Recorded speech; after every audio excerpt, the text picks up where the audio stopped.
Hello again, YouTube. This is Dr. Kendo, and I'm back with the FNaF World Animatronics here in Scribblenauts Unlimited, the Object Editor Commentaries. So, Scribblenauts Unlimited is the name of this game. I'm using the Object Editor. It's just one feature of the game. It's not like the main part necessarily, but it does provide plenty of replay value and everything. I really enjoy it. But the concept is basically you can create your own characters within this Object Editor or create your own objects. You know, they don't have to be living things, but this is FNaF World.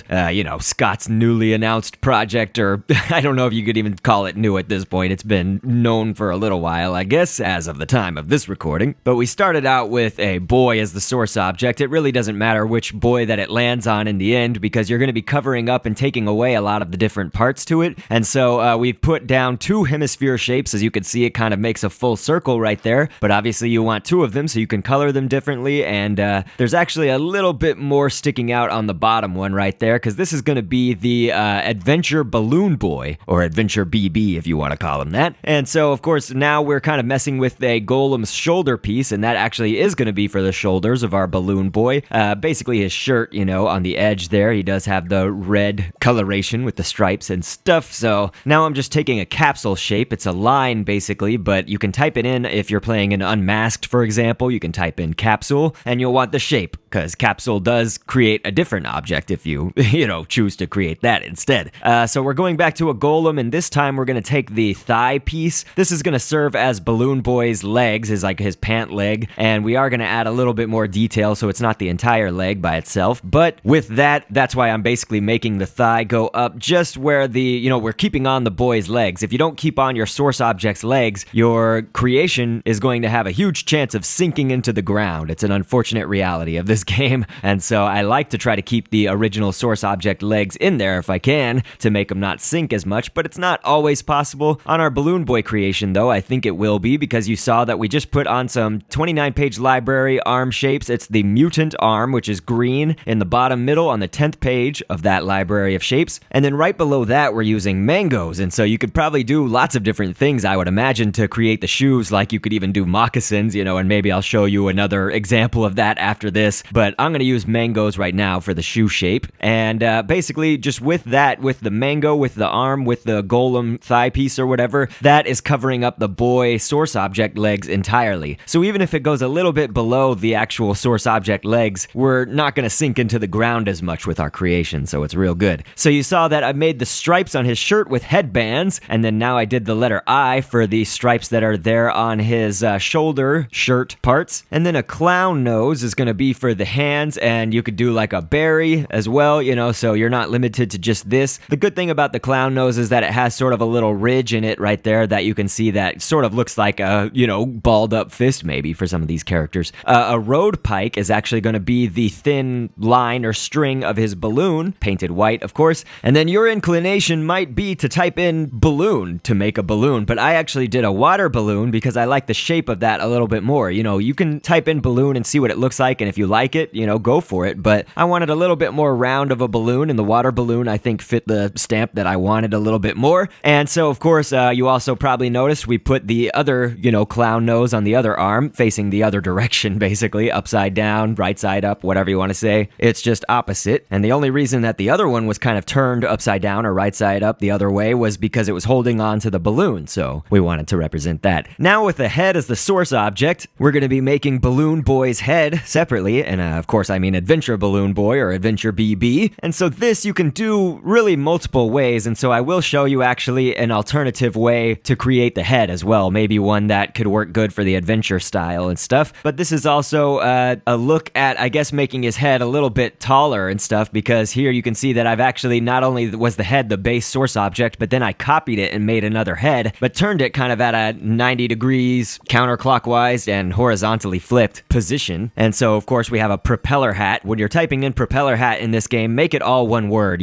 don't separate it out, otherwise then I think it just defaults to hat rather than a propeller hat. And so a Golem's shoulder piece is going to be for the eye slits, I guess the white parts of the eyes, I should say, with a pearl going to be the colored blue part. And we used a scorpion's tail, the little shiny middle part of its tail, that's going to be for the nose, and a mango spear is going to be for his smile. And the mango spear does have two little points on the either end of it, but we can cover those up with the letter I, which is going to be his teeth. And so then then I've also used a 29-page library arm. Top right corner of the 20th page, that little tiny straight shooter arm is basically for his bottom row of teeth. And then on the third page of the 29-page library, we've also grabbed that arm that's down there at the bottom left, I believe, and that arm is going to be for the shape of his hair coming down from outside of his hat. There on the Adventure Balloon Boy head, I did ADV, so we didn't have to type out Adventure the whole time, whenever you want to summon it. But now taking that same arm piece from the 29-page library that is for his bottom teeth, I'm also using that to basically make black lines. So, I copied and pasted it like 4 times to show each of his teeth individually. Now, I do have one different design. As I told you, I can show you this, but basically you can see that we created another Balloon Boy head out of most of the same pieces, most of the same objects, most of the same stamps, but the propeller hat was actually manually made on this one rather than typing in propeller hat, which is going to unfortunately give you a lot less stamp space to work with because this manually made propeller hat is a yarmulke, 2 29-page library arm shapes for the blue stripes, and then another 29-page library arm shape for the base of the propeller pole, I guess, and then 3 of the 29-page library arm shapes for the actual propellers, and they obviously look a lot thicker and stuff, but that's a little bit more true, I would say, to the FNaF world design, the propellers like that, if you see on the scottgames.com website,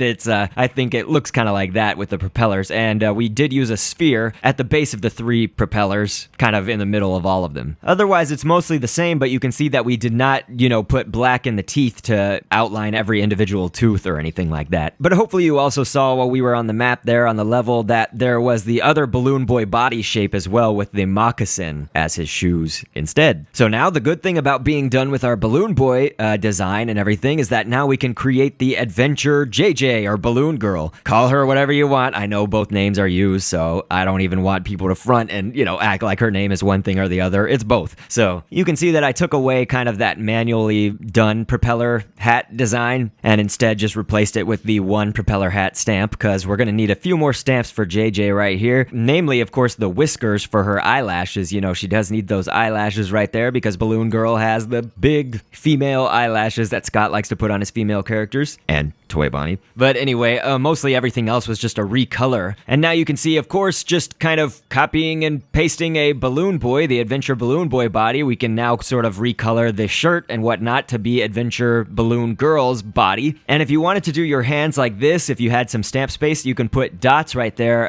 It's like the little holes that are in the Balloon Boy and Balloon Girl's hands, So it's almost more toy-like, I think, in that respect. And you can kind of see it on the Scott Games website teasers that their hands sort of have these little holes in them, but it looks sort of like we did with the dot right there in this design in Scribblenauts Unlimited. So here we are with a Pachycephalosaurus thigh piece, going to be the main part, I guess, of our next creation. A Titan was the source object. It doesn't really matter if you get the Titan male or female, you can sort of change it regardless. But as I mentioned, that Pachycephalosaurus is going to be kind of the main part of the body, and then a vase is actually going to be the second part of the body for our adventure puppet or marionette. And so we've got buttons, just like the Balloon Boy and Girl creations, there are 2 buttons right there. And I just kept the Titan's arms, but we did take away the legs, so you can keep those Titan arms and just shrink them, make them real skinny, and those can be for the arms of your puppet, particularly around the shoulders and bicep. But then we've also got that arm shape from the 29-page library. It's the one that's on the 20th page in the top right corner. Thin, straight line-ish shape. And so copying the Titan's arms, we can also use that as the legs for our adventure puppet. And now we'll do the same thing for the legs that we kind of did for the arms, make the little stripes and things, and the arm shape from the 29-page library, that can be at the bottom, like where the feet would be for our puppet. It's a tough call because I know that, the marionette or the puppet in its adventure form for FNaF World, I don't believe that we've actually seen the feet in any of the teaser images, and if we have, it's one that I have missed now because the Scott Games, if you go to the website as of the time of this uploading, the puppet is sort of behind the crowd mostly. You can see his face pretty well though, so that's good because we are now creating the head. And so using a head as the source object, and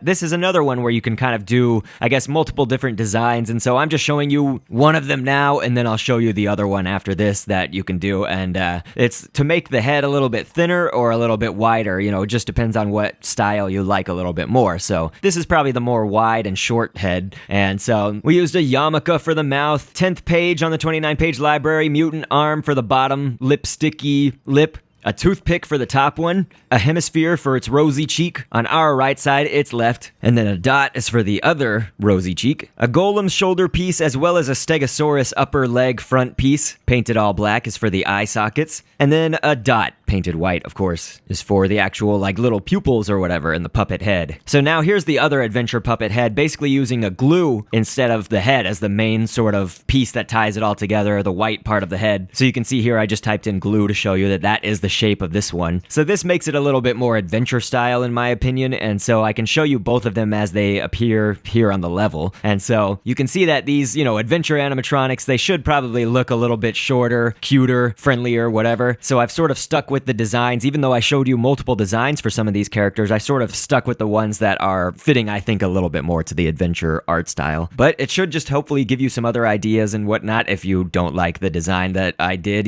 maybe it can help you in one way or another. But here they are. These are the 3 that we created this episode. And of course, you can see back in an annotation that I will put at the end of this video, you can see that I did create the adventure Toy Bonnie, Toy Freddy, Toy Chica with her FNaF 2 cupcake. And I also did the pre-Mangle, or Toy Foxy as some people call it, so the adventure version of that was even in that episode. And so now we've kind of finished off the toys here with part 2. So no, this doesn't account for the Phantom versions of them. Those will come in the Phantoms episode in the future. And eventually I will have all of the FNaF World playable cast from the ScottGames.com teasers, at least up until this point. It's October 1st when I'm recording this. But yes, I appreciate everybody's attention. Make sure to follow me on twitch.tv/DrKendo, that's DrKenDO, so that you don't miss any live streams. And of course, be watching out for this Scribblenauts Unlimited object editor creation series every Sunday, where I basically will create the most popular or most requested characters or objects from your favorite games, movies, and TV shows, and not YouTubers. So I'll catch you on the next vid, and thanks for viewing.